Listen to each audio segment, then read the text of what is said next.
Ecclésiastique chapitre 7. Ne fais rien de mal et le mal ne sera pas maître de toi. Éloigne-toi de l'homme inique et il se détournera de toi. Mon fils, ne sème pas dans les sillons de l'iniquité de peur d'y moissonner au septuple. Ne demande pas au Seigneur la souveraineté ni au roi un siège d'honneur. Ne te donne pas pour juste devant le Seigneur et en présence du roi n'affecte point d'être un sage. Ne cherche pas à être juge, craignant de n'être point assez fort pour déraciner l'iniquité, d'être intimidé en face des grands et d'exposer ta droiture à faire un faux pas. N'offense point la multitude d'une ville et ne te jette pas dans les mouvements populaires.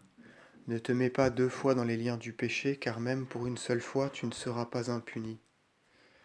Ne dis pas le Seigneur regardera la multitude de mes dons, et quand je les offrirai au Dieu Tout-Puissant, il les agréera. Ne sois pas pusillanime en ta prière. Ne néglige pas de faire l'aumône. Ne ris pas d'un homme en l'amertume de son âme, car il en est un qui élève et qui humilie. Ne forge pas de mensonge contre ton frère ni contre ton ami. Garde-toi du moindre mensonge, car il n'est pas bon d'en prendre l'habitude. Ne parle pas longuement dans la compagnie des anciens, et en priant ne te répète jamais. N'aie point en haine les œuvres laborieuses ni la culture des champs, car c'est le Tout-Puissant qui les a instituées. Ne fais pas nombre avec les pécheurs. Humilie grandement ton âme.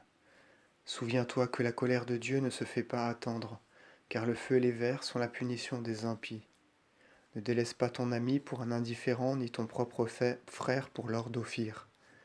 Ne t'éloigne pas d'une femme bonne et sage, car sa grâce est préférable à l'or. Ne maltraite point le serviteur qui travaille avec zèle, ni le journalier qui te donne sa vie. Que ton âme aime un serviteur intelligent et ne lui refuse pas la liberté. As-tu des bêtes de somme, visite-les, et si elles te sont utiles, garde-les avec toi. As-tu des enfants, instruis-les, et dès leur jeunesse courbe leur front. As-tu des filles, veille sur leur personne, et devant elles ne montre pas un visage trop joyeux. Marie ta fille, et tu feras grande œuvre, et donne-la à un homme sensé. Ta femme est-elle selon ton âme, ne la répudie jamais. De tout ton cœur, glorifie ton Père, et n'oublie point les douleurs de ta mère. Souviens-toi que c'est par eux que tu existes, et que leur rendras-tu pour ce qu'ils ont fait pour toi. De toute ton âme, crains le Seigneur et honore ses prêtres. De toute ta force, aime celui qui t'a créé et ne délaisse pas ses ministres.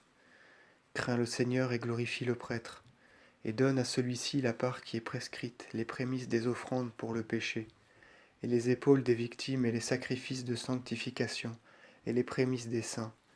Tends la main aux pauvres pour que ta bénédiction soit parfaite.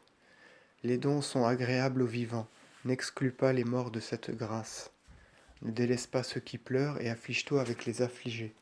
Ne néglige pas de visiter les malades, et ainsi tu te feras aimer. En toutes tes paroles, considère la fin, et tu ne pécheras jamais.